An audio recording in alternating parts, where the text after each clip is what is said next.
Welcome or welcome back. Today I will be discussing the Middle Tubevelk period, which is one of the most important periods in Sellian history. This is due to the growth of territory, knowledge, and the unification of the Sellian people. For the past few centuries, the relations between the Jujuk Tubevelk and the Aethorid tribes had been peaceful, but one man was about to change that. This man, by the name of Ochma, was the leader of the Hosma tribe, and for the past few years he had consulted with the other tribes like the Rinti, Setri, and the Voltamin.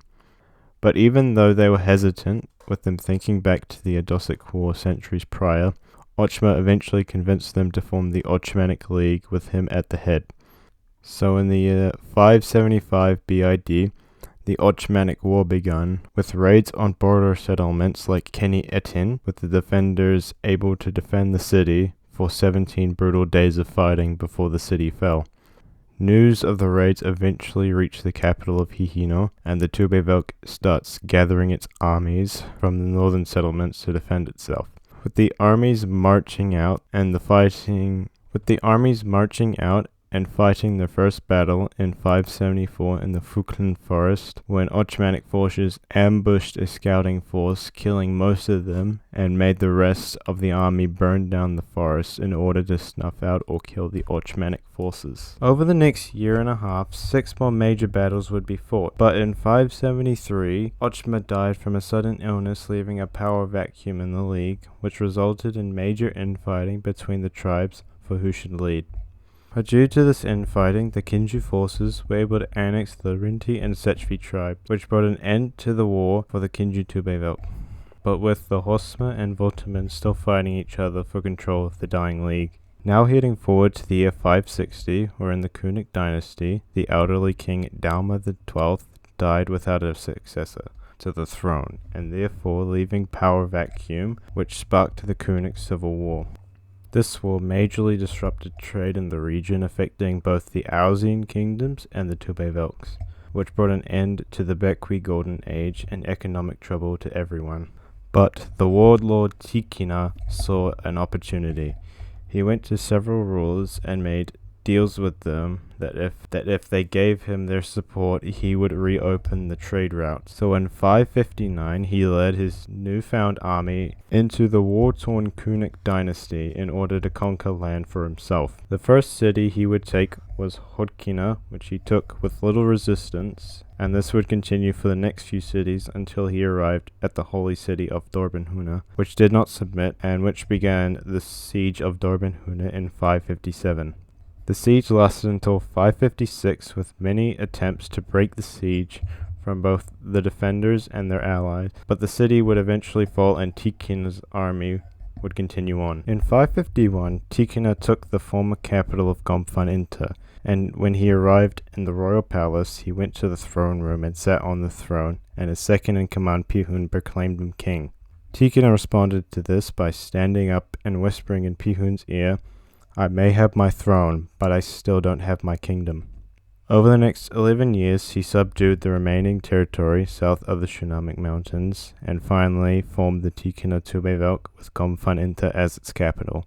He also fulfilled his promise to the rulers and reopened the trade routes and brought back the lost wealth.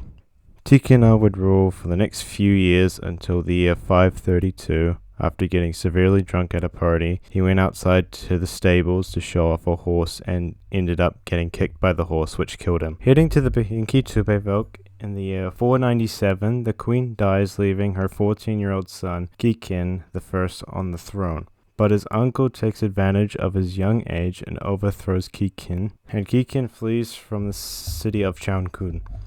Over the next year, he tries his hardest to secretly gather an army to regain his throne, which he successfully did by 496, and marches on Chankun and easily retakes the throne, and his uncle is executed for treason, and Kikin is able to cement his reign. Skipping forward a decade to 482, when the pirate lord Pihinti gained near full control of the Kipan Islands, became a major problem for the Kinju and Bihinki Tubevelks. So the queen of the Kinju, Pijun II, and Kikin I agreed to form their navies together to retake the Kipan Islands. but they majorly underestimated Pihinti, and the war against him dragged on for 2 years, with Pihinti always seeming to come out on top. But during the Battle of Tetrihi Island, Pihinti made a crucial mistake and was killed during the battle, as well as a large percentage of his fleet. The only thing left to do was clean up the remnants, but while doing this, Captain Hikek discovered the previously unknown islands of Keriku and found people living there with a very distinct culture and food. Hikek reported his findings, and by 476 the trade had opened up again, and new trade routes were established with the Kerikis. Heading back to the Tikana Tubevelk in 470, the king Tikina III died, leaving his 2 sons Hunni and Dinti as co-rulers. But not wanting to be co-rulers, the brothers started a war of succession. During this war, in 468, Hunni sacked the holy city of Dorbenhuna since they were aligned with Dinti, but this action soured the people's opinion of him. But despite this, Hunni won the war and killed his brother to secure the throne. During Hunni II's reign, he disrespected the culture of the Ausians, viewing it as inferior to his own. He caused resentment to rise, and 459 marks the start of the Ausian revolt. The revolt was swift, overthrowing Hunni, which it succeeded in doing in 458. And after this, they killed Hunni and displayed his head in front of the palace as a sign of the power of the people. After this, Hunni's daughter, Fifin II, made sure to respect the Ausians in order not to repeat what happened to her father. Her reign was peaceful, which continued even after her death in 442 from a horse-riding accident. In 432, the Behinki Tubevelk experienced another succession crisis after the death of Kikin I. This happened due to the rightful heir, the beloved Diti II, being locked up by his brother, Fihun, and him taking power for himself and claiming his brother suddenly died. But after a year, the truth is revealed, and a crowd of 2,000 gather at the royal palace to try and free the prince. But Fihun instead kills his brother, which infuriates the crowd, and they attempt to storm the palace. But this effort is unsuccessful. Over the next years, Fihun tries to regain his reputation with much-needed reforms to the military, land ownership, and more, which work in regaining some of his reputation, but the incident with his brother is a forever stain on his rule. In 420, a large-scale earthquake hit the city of Kinun, resulting in thousands of deaths and the destruction of the city. Many cities in Tubevelk sent aid and funds to the city to help, and the city began a long rebuilding effort which took decades. During the year 398, the Kinju Tubevelk experienced a famine during the winter months, which resulted in the deaths of at least 10,000 or more people. This resulted in an economic downturn due to the lower workforce and less taxpayers, so in a desperate attempt to recover the economy, taxes were raised. But this worsened the situation for many since they couldn't afford food, which started riots, and in 392 sparked a full-scale revolt led by a man named Kikin. And in 389, they captured Hihino, and Kikin founded the Jujuk Tubevelk. And a few years later, in 382, his son and heir Quebec was born. For the next few years, Kikin spent time consolidating his rule and putting down rebellions from the Adosic tribes. But in the year 376, he started to plan to achieve his dream of unifying the Sellian people under one Tubevelk.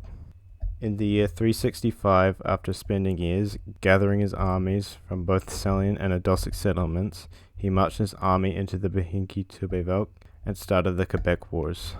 The first battle would be fought in the region of Kuhuntinkan against the Behinki forces, and was able to win thanks to the Adosic skirmishers who overwhelmed the enemy and forced them to flee. And by the end of 364, he had taken the coast of the Behinki Tubevelk. By 360, half of the Behinki Tubevelk had been conquered, but by now the Behinki forces started to resort to guerrilla tactics, which became a major problem. In the year 358, Kikin finally captures Chaunkun, but finds the city completely empty, leaving him confused. But after 2 weeks, Kikin left with most of his army, since other captured settlements were being attacked and left behind a garrison, but the garrison was overwhelmed by a surprise force of soldiers and citizens hiding in the mountains. Keenan would fight another 2 years, but in 356 Keenan would be killed at the massacre of the Anun River, and his son became king shortly after. Within 1 year, Quebec was able to conquer the Bihinki, and after capturing Chauncun, he marries Kikin III's daughter Kiano, and lets Kikin keep his position, and his son Quebec II was born the same year. After the conquest of the Bihinki, Quebec moved on to the Bequi Tubevelk in 354, but in 353, the Bequi and Cartaja formed an alliance against him, but learning from his father, Quebec was able to push them back to the Benhi River by 352, and heads back to Chauncun after his victory, and has a second son, Runui. But the next step wouldn't be so easy, since the Benhi allowed for a great defense line, so the Cartaja and Bequi were able to hold the Jujuk forces back for 2 years. But Quebec came up with a solution, and in 349, he went into the Wickfern Mountains with his army and went around the river and surprised the alliance, and by 345 he had conquered the Bequi Tubevelk. After this event, the Cartaja offered a marital alliance with Quebec, but he refused this offer and continued the war with him, and by 340 the Cartaja surrendered after many cities had been sacked. After consolidating his power over his new territory, Quebec invaded the Tikina Tubevelk in late 339, but due to his advancing age, he wasn't able to deal with the guerrilla tactics of the Tikina and the trickery of Fifin III, and during the Battle of Dunfakish in 338, he was killed, and his son Quebec II became king. Unlike his father, he dealt with the guerrilla tactic better, and even with high attrition, he took the city of Dorbenhuna in 335. But in 333, Quebec gets caught in an ambush and loses one of his eyes. Even with this setback, in 331 he began the drawn-out siege of Gomfaninta. And a year into the siege, Fifin offers to host the king in order to talk about negotiations. But Quebec knows that Fifin is a trickster and sends in someone who looks very similar to him, and as expected, he was captured. When Fifin offers to spare Quebec in exchange for lifting the siege, Quebec reveals himself, and the next day the city surrenders. Quebec takes Fifin as his wife and becomes king and queen of the Jujuk Tubevelk. The same year, the frail prince Quebec III was born. The following year, Quebec moves the court and capital to Inkaninrunkuntra, as it is a center of trade and knowledge, and orders for the palace in the city to be expanded. Quebec also makes the former ruling family of the city into the Bet Ingi, which would be a hereditary line of advisors. Both Quebec and Finfin introduced the reforms that Fihun had made and make them standard throughout the Jujuk Tubevelk in order to have a unified law throughout the territory. And in 325, the construction of the palace is complete. But in the year 322, the king Quebec contracts tuberculosis, which killed him in 328 and left the throne to his 10-year-old son Quebec III.